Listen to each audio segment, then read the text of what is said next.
না, এখনো ঘুমাচ্ছে।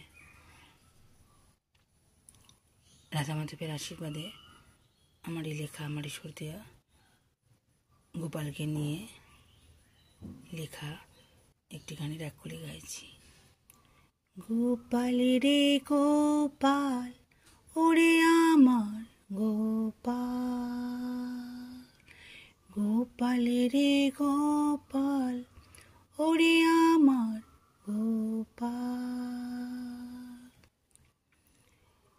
এই নন্দলালাকে দেখার জন্য স্বয়ং মহাদেব ঘর সংসার ছেড়ে এসে নন্দের আলয়ের বাইরে তপস্যা করেছিলেন। কারণ যশোদা মানে মা যশোদা প্রথমে দেখা করতে দেননি মহাদেবকে।